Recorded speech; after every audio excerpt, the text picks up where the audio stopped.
here. So yeah, I'll just introduce our speaker for tonight. Dr. Dana Witmer grew up in a Christian home and personalized her faith when she was 18 at a Young Life camp in British Columbia, Canada. She graduated from Princeton University in 1976, where she was inspired by the importance of international mission work through her college fellowship group. She graduated from McGill University Medical School in 1980 and completed her internal medicine internship at Montreal General Hospital, Quebec in 1981. She received her diploma in tropical medicine and hygiene at Liverpool School of Tropical Medicine and Hygiene in 1986. She then completed her pediatric residency at Children's Hospital of Montreal / McGill University in 1984 before going abroad. After her medical training, she has served as a medical missionary in the Democratic Republic of Congo since 1987 and in Kenya for 9 years from 1997 to 2005. She helped a seminary and Christian clinic in Northeast Zaire with her husband, which grew to become one of the top 10 universities in the Democratic Republic of Congo and the first Christian hospital in Bunia, now a city of over 1.6 million people. She has been a clinical teacher at Shalom University of Bunia since 2015 to help improve medical teaching for the country with strong clinical training programs and graduation of honor level students. She also has been a volunteer clinical consultant at Grace Community Clinic, Centerville, Virginia since 2020. Due to unrest in the rural areas of Northeast Democratic Republic of Congo, Dr. Witmer got exposed to significant moral injuries due to the violence and system of dysfunction. Therefore, she felt the need to study moral injury repair so that she could continue to serve in Congo and help other people in need of soul healing. Today, she'll be sharing her life lessons that she learned throughout the years, and so please join me in welcoming Dr. Witmer. Glad you're all here. Thank you. Okay, so today I would like to just orient you very briefly to moral injury and moral injury repair. So I already talked to 3 of you. The other ones, how many of you already have heard a lecture about moral injury? It's actual medical diagnosis. It's a recognized medical diagnosis. Certainly moral injury has existed from the beginning of time. But it's now more on people's radar. And that's why I want to not just talk about the treatment methods, which was my plan, that I would just jump in there and do the treatment. We all need to know more about like what is the definition and how is it different from PTSD and burnout. Is that good? Okay. So Africa is a big continent. This is just a little orientation for those that don't realize how big it is. All those nations can fit into that one continent. We went to Zaire in 1987. It used to be the Belgian Congo, and we're up in the northeast part, actually Bunia, which the circle is not well oriented there. So Northeast Democratic Republic of Congo is where we have been since 1987, and I was a full-time medical missionary during all those years until 2020. And that's a campus picture. The city has grown up around us. There were 50,000 people when we first came. Now it's a city of over 1.5 million. And it's grown in large part because of the rural unrest. So why am I interested in moral injury? Was because Northeast Democratic Republic of Congo is an ocean of moral injury. So the Bible school became a seminary, became a Christian university, and the Faculty of Medicine is the last school. And so the student body is large and has 39 different programs.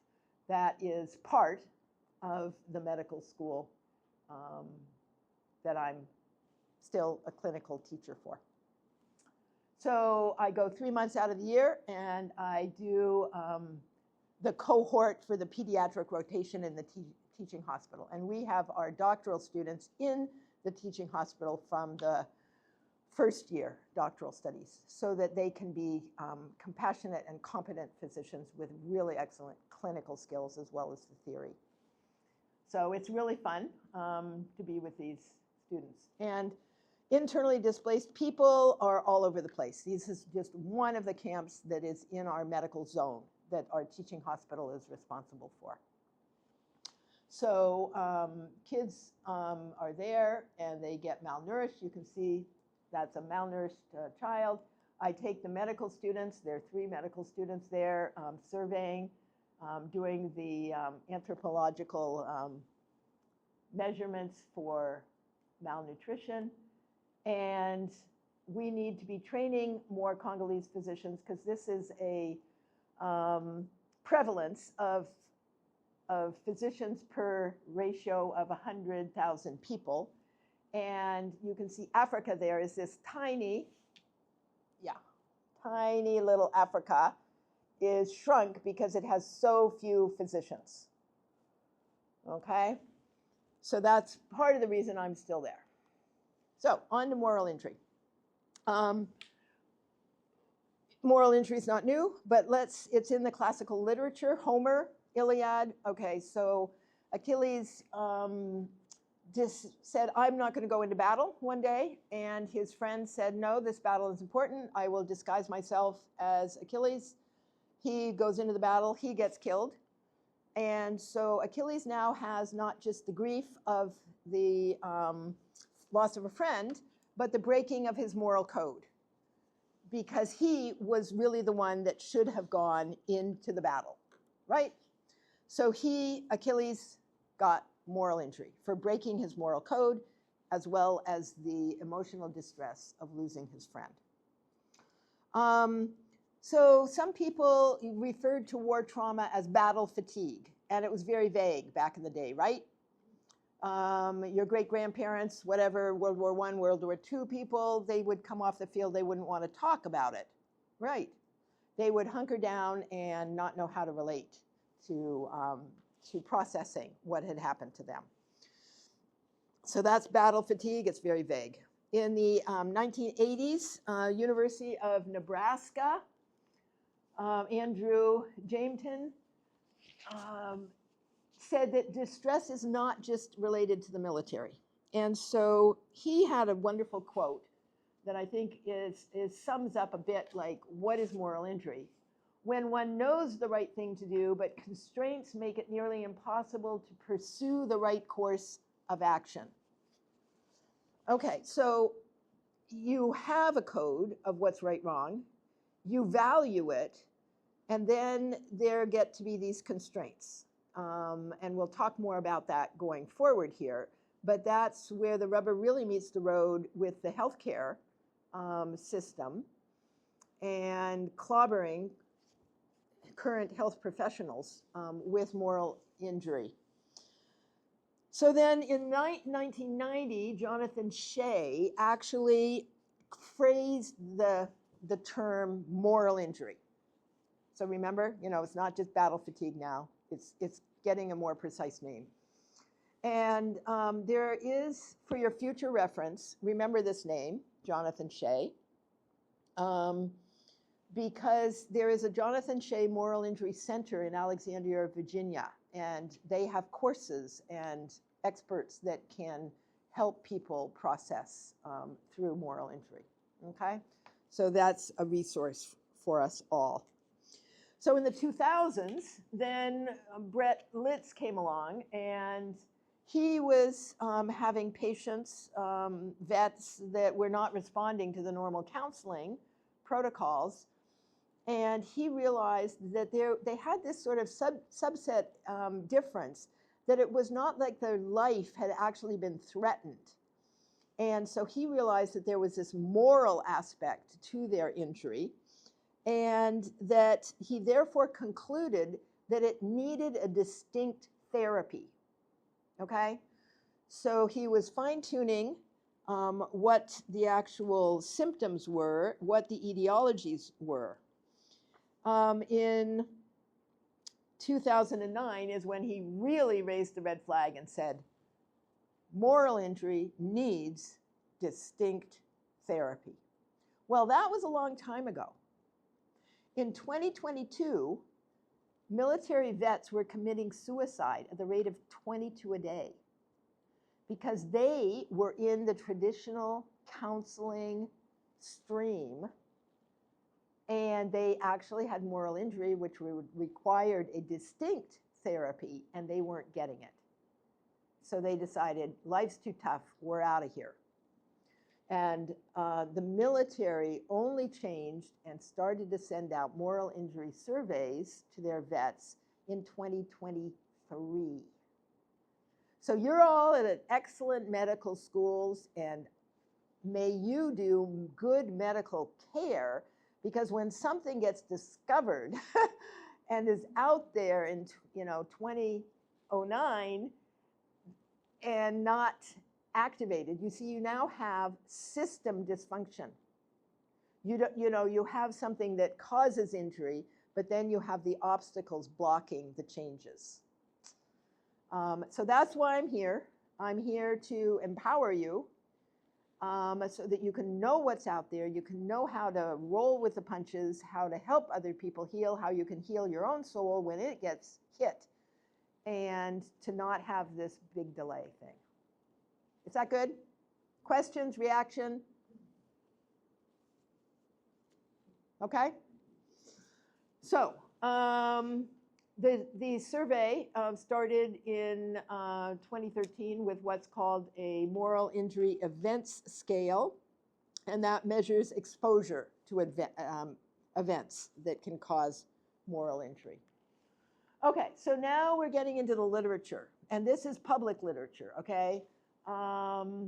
So this came out that, hello, physicians, you've all heard about burnout, right? Right, you've heard lectures probably, or you will, about burnout. You probably know a little bit about post-traumatic stress disorder, okay? So what's new on the block for you all is, oh, by the way, physicians some are burning out. There is the combo. You can have both, okay? But it's out there. There's a lot of it. And it includes moral injury. So they are bringing it to light. They use the soldier picture, but they are talking about healthcare professionals, because most people think of it in terms of vets. But now we have to say, it's in our world, seriously, in our backyard. So another article came out, and that was saying, wow, this crisis is not going away.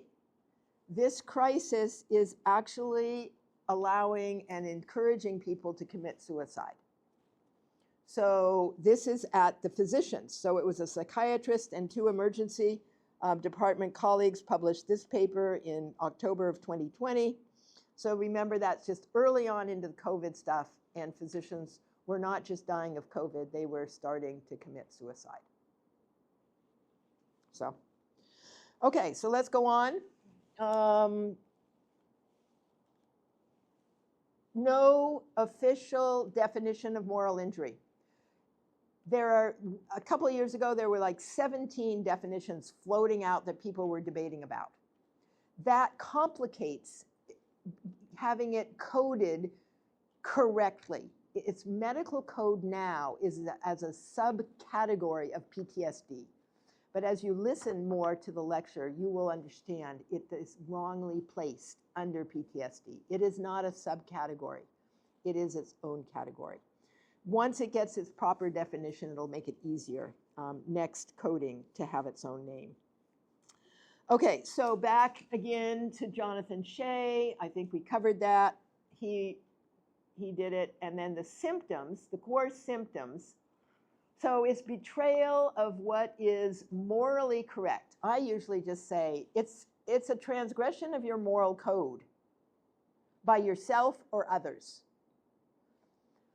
And it can involve betrayal by somebody who holds authority. A legitimate authority person will ask you to break your moral code. And he's saying that it's a high-stakes situation. Well, I personally think there's a lot of things that happen that are morally injurious that have nothing to do with high stakes, but he put that in there. So that's why people are still debating, like, what's the definition of this thing? The core symptoms suffered relate to an experience of a potentially moral injurious event. So it's potential. Not all potential moral injurious events result in moral injury. Everybody responds differently. It depends on your resiliency. If you're not resilient, you get hit, and you're like, if you don't have resiliency, you get hit, you break. Okay? If you're a branch that can be flexible, you get hit, and then you can bounce back better. So that's why they talk about potentially moral injurious events, because there's a range. You can have moral distress, or you can have actual moral injury that's mild, moderate, or severe. It's a spectrum. Does that help? Okay. So there's the experience. It can cause moral dissonance, and any hit causes you to feel shaken. And then the real moral injury part, then you suffer as a result of that violation. Okay? And it's a soul wound. Soul wound. Okay. And that's, again, repeating that it's either by yourself or others. So, soldiers will feign illness to not go into the battle. But they know that's a soul wound because they signed up to be a soldier, and they realize that they should be, not deserting their team and not appearing to fight. And so that's a self-inflicted wound. They've compromised their own code, okay? So that's where the self, either by oneself or others. And it involves perpetuating, failing to prevent, bearing witness to, or learning about acts that transgress deeply held moral beliefs and expectations. Wow, that's a mouthful. Even hearing about moral injurious events can damage you, okay? So indirect or direct. So somebody said, hey, what's your experience of moral injury? Direct or indirect? And by God's grace, I'm kind of in the ocean of injury.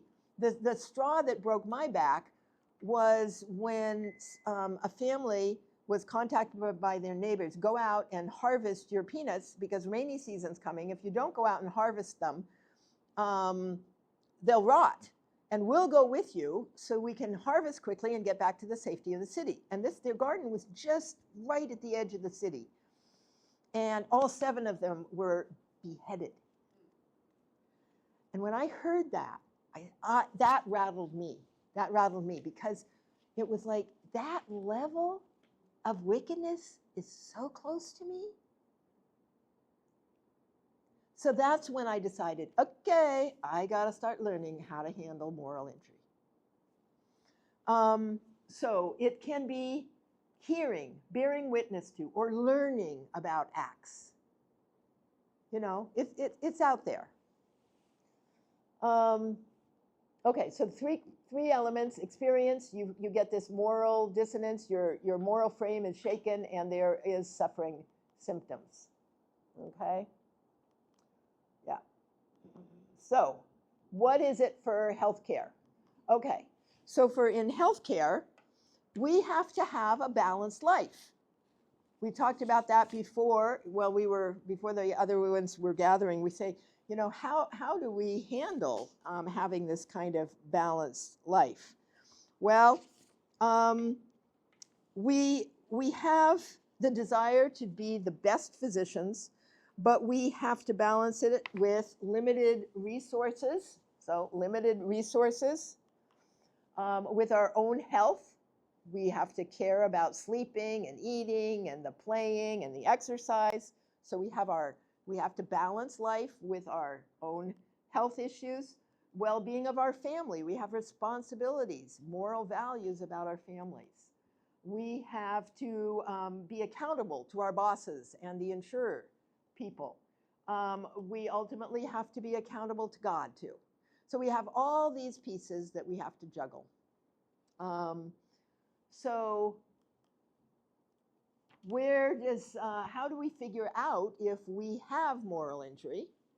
Well, another thing for you to remember is this MISSP,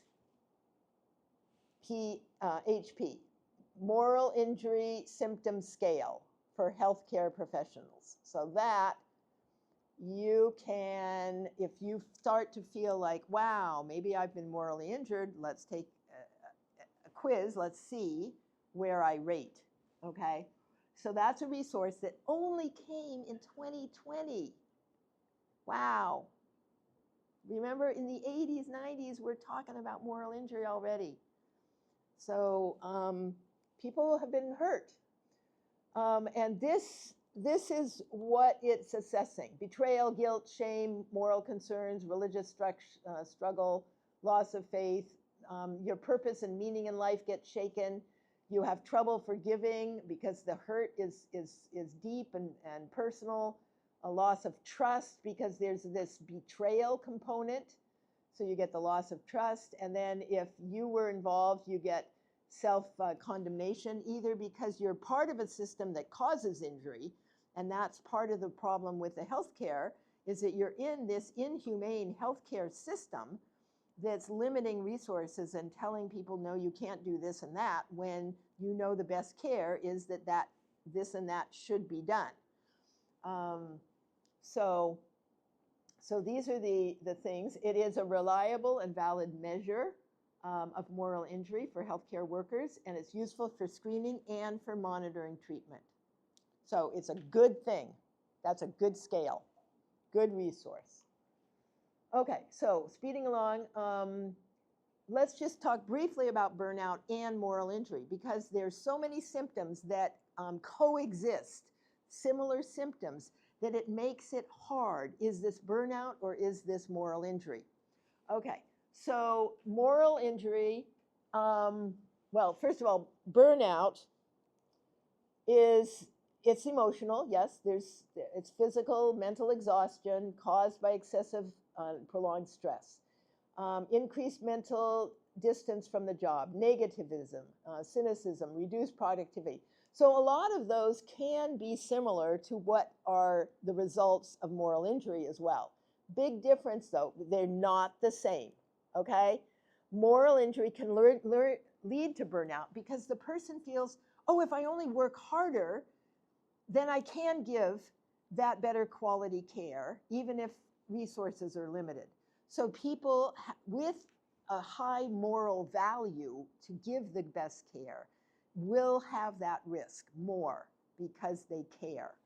But moral injury is not burnout, and you have to choose sometimes and not fall into the burnout section.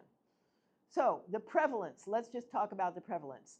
There was a study in December of 22, moral injury, 40%.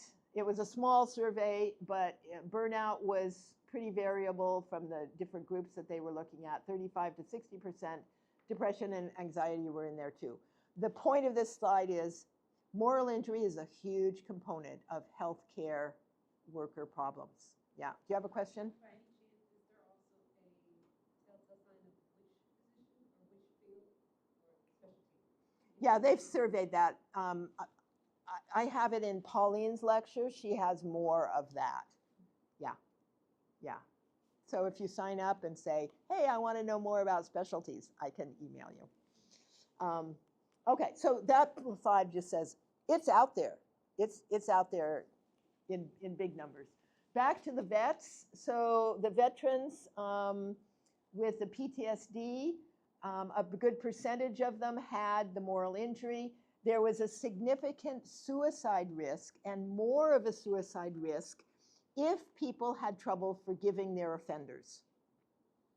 So one of the principles we're getting now into the, how to handle this, one of the principles is the ability to forgive is huge. And that's where Christians have the big advantage and why we have to help the other colleagues next to us who don't know about how to forgive, because we are Christians, because we have really understood God's deep love by forgiving us, and that frees us to not hold other people like, you have to pay me back.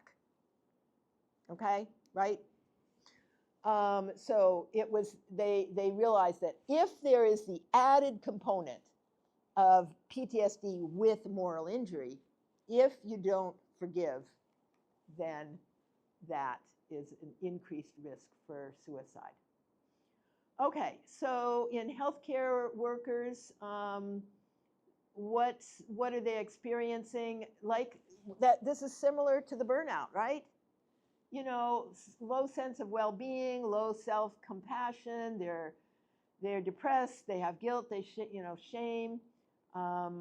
Unable to forgive self and others. Detachment, self-alienation, disorientation, exhaustion, helplessness. So all of these things, it's a mixed bag, right? So what's the treatment? Well, treatment for PTSD is working to desensitize people to the triggers. But moral injury, it's a real transgression of your moral code, and you don't have to be desensitized towards it. You're actually feeling very responsible to your moral code, and you don't want to be desensitized, by having exposure therapy. That only increases your moral injury, because it's kind of like, oh, I have to think about that moral injury afresh. So this is why the treatment methods for PTSD just really don't work well for moral injury. So PTSD treatment is sort of correcting distorted thought processes, because they keep thinking that the noise is a bomb. Well, no, it's a noise from backfire of a car, So it's not distorted thinking in moral injury, okay? So moral injury requires facing those moral conflicts head on and potentially making amends for the harms. And that's very biblical too. Remember the thieves of the Bible? They had to pay back more than they stole, okay? So it's logical if you think about it. So it's not a mental illness. Most people can recover from moral injury without professional help. So I didn't go to professional counselors. I personally just deep dove into the Bible, and let's see what God has to say. He's the expert in moral injury. How he's been slapped in the face and had moral injuries from the get-go. So let's look to God. How does he handle it? Because he's our model. So I just deep dove into the Bible to say, how am I supposed to handle this, God? And then it was Isaiah that was like, yeah, you've got to just worship and trust God. He is sovereign over this. He is aware. He is a big God. So there's a lot to learn just from Scripture. So that helped me in my initial part. So these treatment methods is what the world will say, go and get this. Acceptance and commitment therapy, that's, I think that's a 12-session therapy that, where are my notes here? 12-session therapy for live in accordance with the values. Yeah, it's affirming one's moral values. So adaptive disclosure therapy, the second one, is a little bit more of an individual treatment, of which I do not advocate individual treatment per se. I think it is handled a lot better in a sort of a group setting. Anyway, imaginary dialogue with a compassionate moral authority. So it's, again, the healing has to be at incorporate how to have your moral value system handle this level of evil that you didn't know was really going to be something you had to deal with. Okay? to reconcile how that level of evil fits with your moral code. So the last one here is pastoral narrative discourse. So that's a very popular kind of approach at present still. I've never experienced it. It's 8 sessions. It has a spiritual advisor. It focuses on reflection and sort of restructuring your thought processes. But moral injury involves not just a cognitive therapy. It's not just sitting in the office and like, let's just help you to think better. Because it's betrayal of social relationships and trusted relationships. You have to be with that person, walk alongside, and get them into trusted social relationships again. So it's a key aspect. It's really key. So that's why sitting around in a room, I don't know. I just haven't personally done that myself. But for any of you that have done that and been helped, great. But treatment for moral injury. Okay, then one other thing is this resilience strength training. So that's working with peers as a support system. They share stories, talk about forgiveness. They do exercises that help to define the value system and purpose moving forward. So this is kind of what I kind of went through with some of the other missionary friends and my Bible sharings and study, was like you just have to rework how you're applying this thing into your life afresh. So resiliency is very important. I have a paper, one-page article on resiliency, 3 key factors for building resiliency. Please come and take one home or sign up and just say, I don't want the paper, send it to me digitally. So resiliency is key. How are we going to know if we're going to need help? So, yeah. There was a study in Brazil, 150 physicians, 50% reported that they had moral injury. When they actually took the test, 88% of them scored as being morally injured. That was like a 40% gap, okay? 39 whatever percent gap between those suffering from moral injury that were unaware of the extent. So, you know, the philosophy is if you're a physician, you shouldn't treat yourself, right? You should go and get another physician to handle your cough. Okay, is it bronchitis, pneumonia, what is it? Okay, you can listen to yourself, and yes, I listen to my chest and I self-diagnose. I'm guilty. But this article says, like, people just go and they say, you know, go figure it out. Go get some help, you know. But the person says, well, why should I be required to care for my moral code and, you know, the spiritual aspects all by myself, you know? So anyway, you do have to be aware that there is this gap of understanding. You think you're not as severe as you might be. So, it's out there, and they're talking about it more in the literature. So that's a Forbes article saying, hello, everybody needs to be thinking about moral injury. So welcome now that now it's going to be on your radar, okay? So New York Times just did this one in June of 23. The moral crisis of American doctors. The profit-driven healthcare system makes the doctors on the front line susceptible to moral injury as the demands of administrators, hospital execs, and insurers force them to stray from the ethical principles that were supposed to govern their profession, right? So you've picked this wonderful profession, and I'm all for it. But you've got to know what's out there ready to hit. And there's now the concern of healthcare workers being fired if they speak up, right?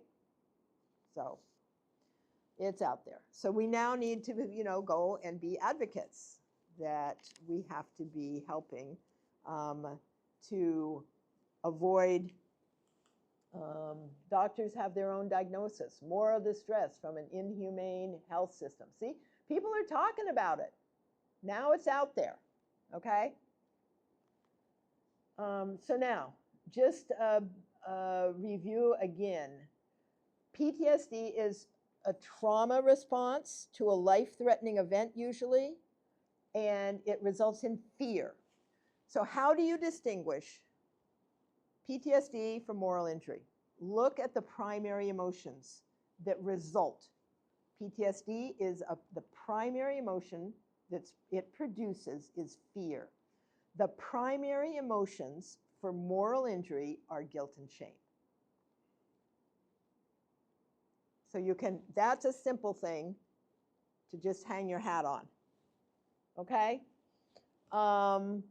It's values-based. So if, let's see, to view more, okay, this goes back to just thinking it's a mental health crisis. It is not just a mental health crisis. Or a pathology of symptoms that just need treatment. To diminish, if not utterly betray, the function of moral responsibility and moral agency in our society. Some people say, oh, if it's the inhumane healthcare system, it's not your fault.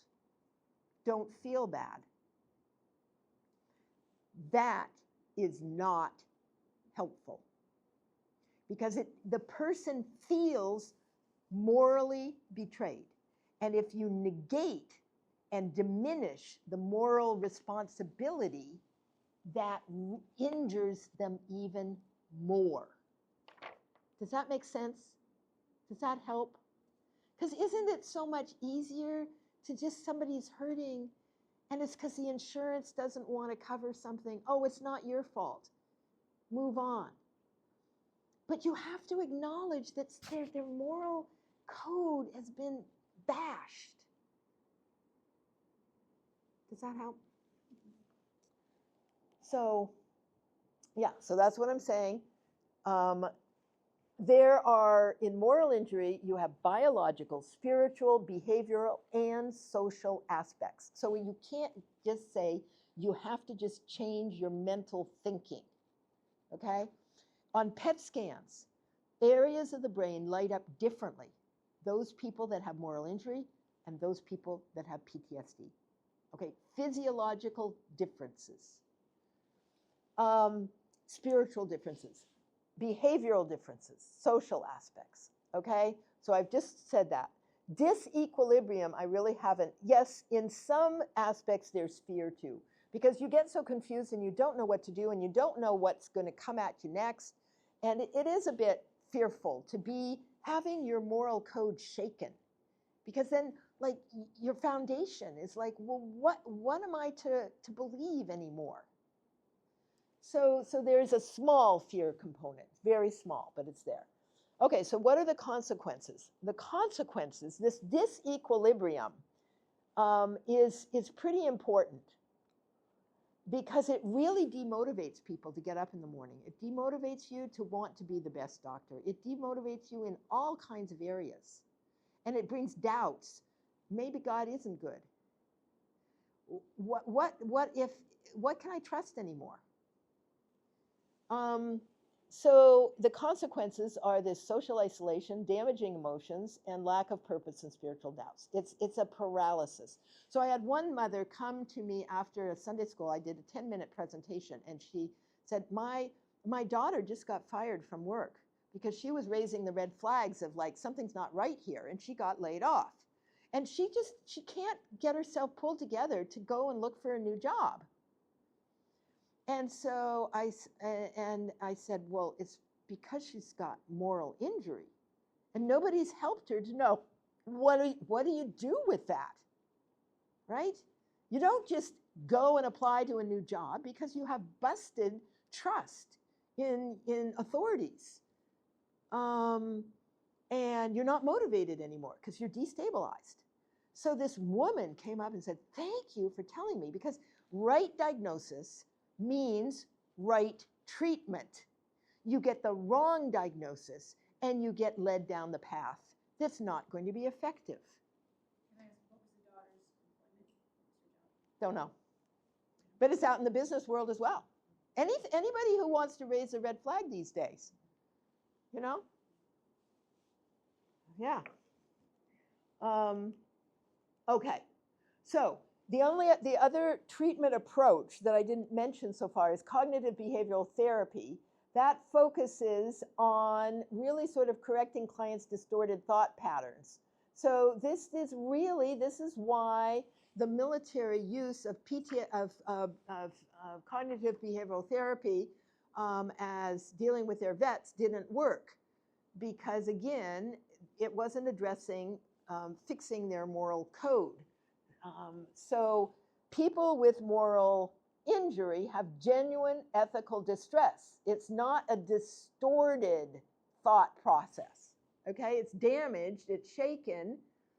You just don't know where to plug in that level of evil into your moral framework, but that's different. It's not distorted thinking. So PTSD teaches the people to desensitize, and it's not really helping because the people need to resolve their deep ethical conflicts. Okay, so I think I've mentioned that it's relational, it's collective. There's the personal approach is really not adequate. You have to engage the person in transformative actions to change the conditions that create the systemic violence or injustice, if possible. It helps. So I sat at a cognitive behavioral therapy seminar next to a psychiatrist, and I said to him, what's the best treatment, this was years ago, for PTSD? This was before I knew about moral injury.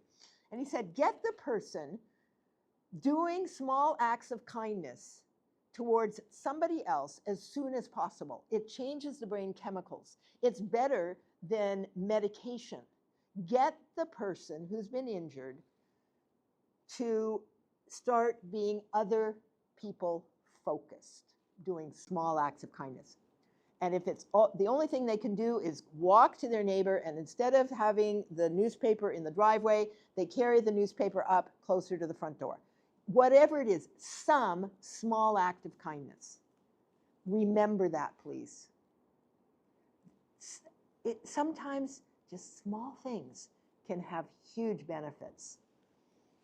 So it's multifaceted approach, and let's get quickly to some of my other principles here.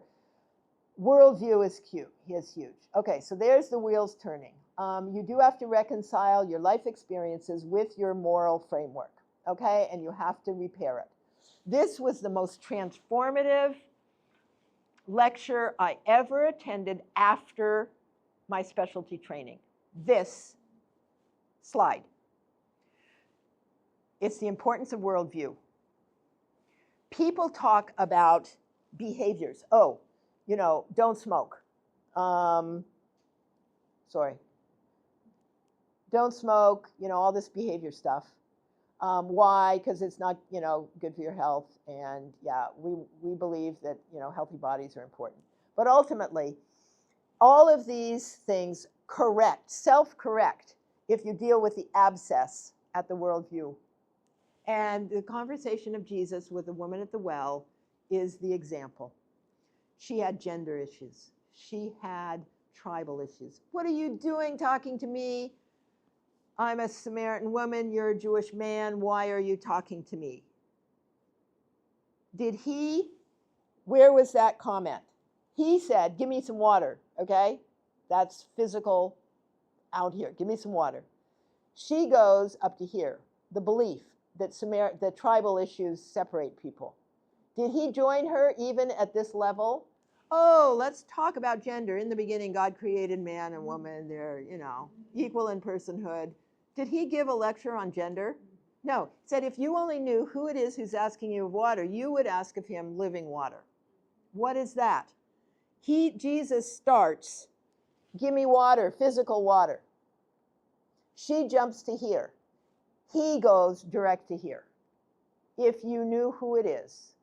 God identity. What is worldview? Biblical worldview is who's God and who am I in relationship to God.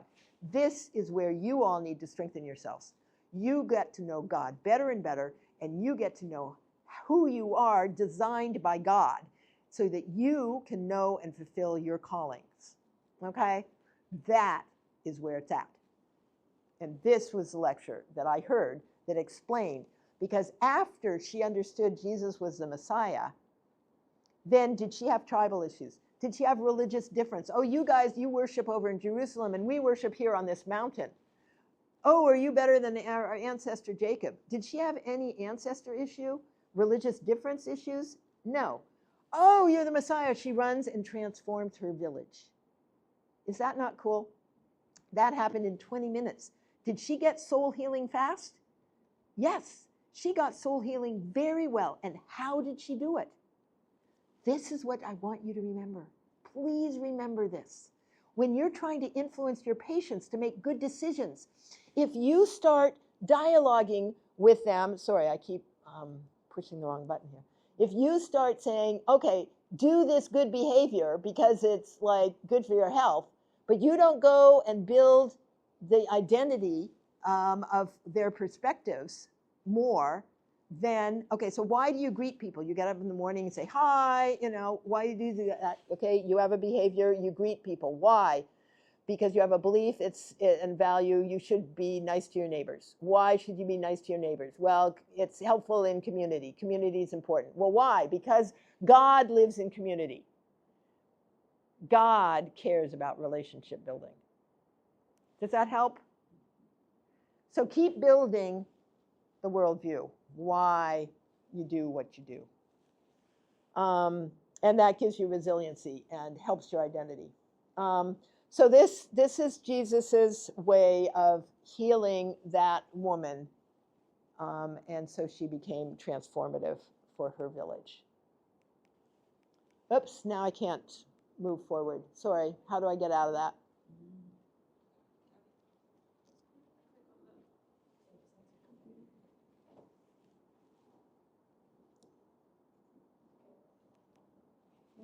Okay, so this is my second big principle. First of all, know that moral injury is out there. Okay, know it so you can diagnose it. Next, worldview. Third is God's spiritual growth principle of 2 Peter 1, 3-4. It talks about his divine power has given us everything we need for a godly life through our knowledge of him. So again, we see it's knowledge of him who has called us by his own glory and goodness. So there's 4 main cogs in this wheel. There's arrows because it's sequential, because it's using through this and through this and through this. So there's sequence. So all good things start with God, his divine power, and we have work to do. We have to know God and his calling. And what is his calling? It's the personal calling of God and the general call, be a good Christian. And then it leads to, he has given us his great and precious promises. And through his great and precious promises, we can become participants of the divine nature. That's becoming more like Jesus. Is that our goal? Yes. So, how do we get here? The more that we're more like Jesus, the more he reveals about himself, and it spins us around again. This is where the Holy Spirit jabbed me to my heart. And he said, hey, you know God pretty well. You certainly know your calling, long-term missions, medical missions abroad. You know your calling. But this is where you're weak, Dana. You need to grow. And what is God's promises? It's his prophecies. It's his prophecies. Now,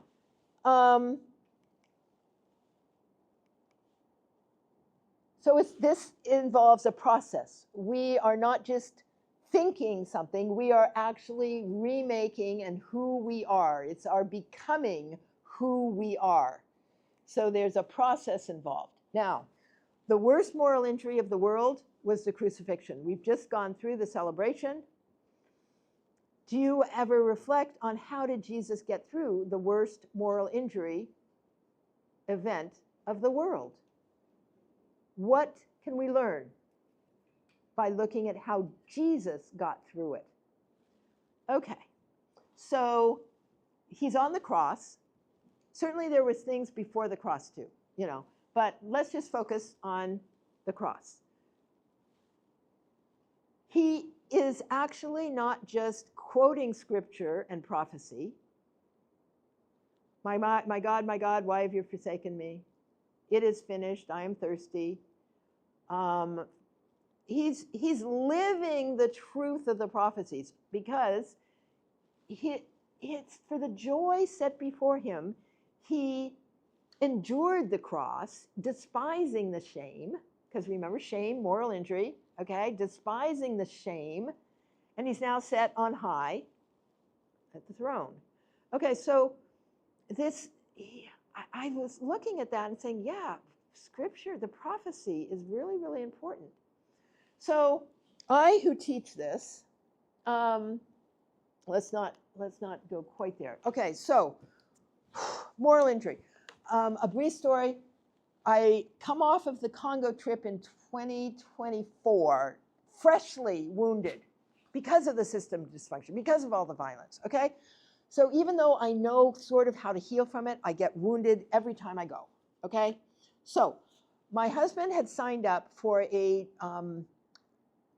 play at the Museum of the Bible, Washington, D.C., Prince Caspian, part of the Narnia series.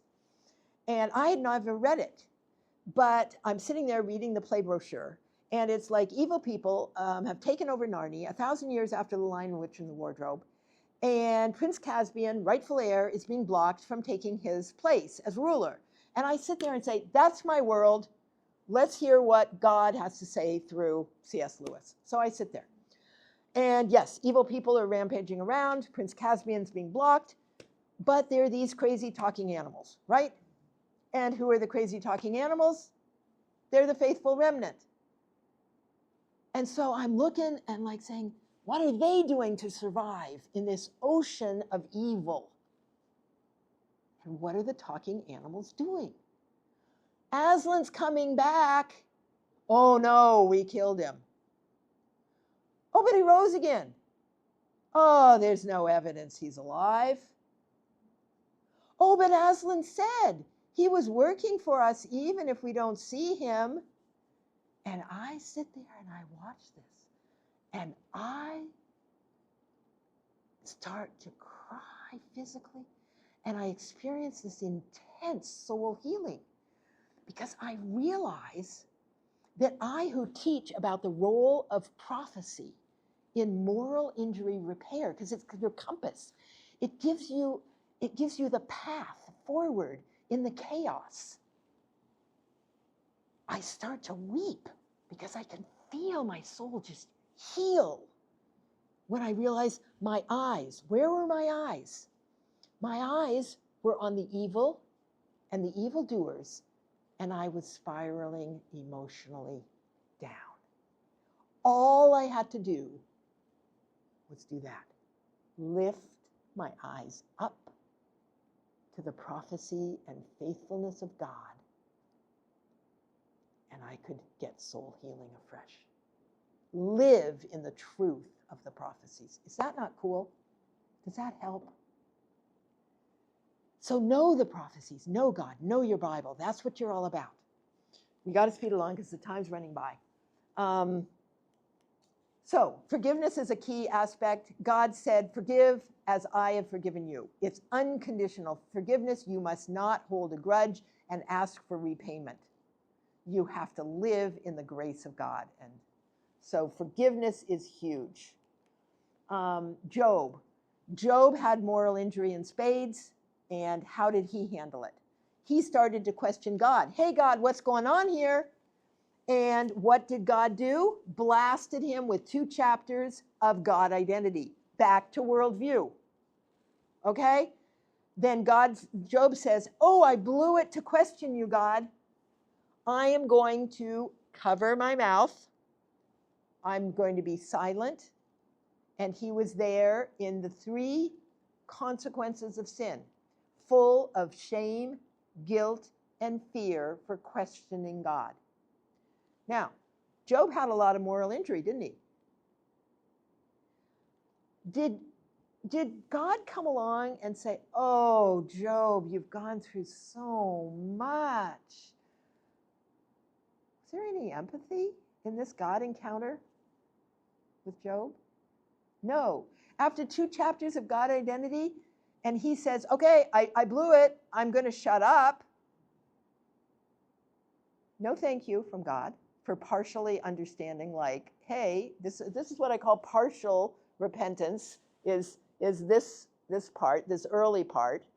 But this second part, for a good response, is to re-engage. Re-engage. So this is the social component. So God doesn't want him full of shame and fear and guilt, silent, because God wants us to use our voice. So there's no thank you, there's no empathy. He powers him forward with 2 more chapters of God identity. Were you here when I set the borders of the ocean? Were you here when I named all the stars? So then God says, your friends misspoke. You have had betrayal of trusted relationship. You go and pray for them. I will hear your prayer. In other words, Job, start using your voice. Start using your voice again and go to your friends. Pray for them. I will hear your prayer. I will forgive them. You go and do that. So God gives him meaningful work and restored relationships, because those friends knew by then that they had blown it. And God made sure that Job had new, trusted social relationships. Is that not cool? Questions on that? Yeah. So we can do this, guys. We can do this. We can use some of these things, and going forward, it's going to be interesting for you. And if you don't use it for 10 years, well, pull it back out 10 years and say, hey, Dana, tell me those principles again. Okay, so the Gerasene man, demoniac, he was sort of dehumanized. He had sort of moral injury issues too. He was probably a soldier, so he had moral injury from fighting probably. Yes, he's demonly possessed as well. But he wanted to follow Jesus. He said, hey, let me just troop along with you. And what did Jesus say? No, go home and tell people all the amazing good things that God has done for you. And that God has shown mercy. So he's supposed to be a mercy communicator. And he's not to forget his past. Because to tell other people about the great things that God has done, he has to be able to redeem that evil for now something good, because we have a redeeming God. Does that help? So there's those principles. And for my advocacy work, because I said get out there and try to change the system dysfunction, I went to a workshop in 2020, I guess, about the role of the gospel, the church, justice, and race by McLean Bible Church down in Virginia. I think we had, I don't know, was it even 600 people on the Zoom call? It was a 6-week workshop that we had homework to do. And it was, what does God have to say about race? Because of all the racial fighting in America with, the Floyd, stuff and everything that was swirling around here. and the injustice, I said, oh, I'm going to participate, but not so much for America, but I'm going to participate so I can take this resource tool, because it was a 15-page document about what does God have to say about the role of the gospel in the church in justice and racial issues. So it's a discipleship resource book. And so I attended and I asked permission and I translated it, and it's gone into Congo now to help with the ethnic fighting and the role of what's the church supposed to be doing with that. So that was my advocacy work. And everybody will have their different aspects. So this is Micheline. She was kidnapped, raped when she went to her home village that she hadn't been to for 5 years. And she escaped after about 10 days. She got some trauma healing kind of response. So she had moral injury as well as PTSD. But does she look like a traumatized person there? That's a few months after. There is amazing healing ability because of God and biblical truth. And she is now a second-year medical student at University Shalom in Bunia. Yeah, and she's thriving by God's grace. Yeah, so thank you very much.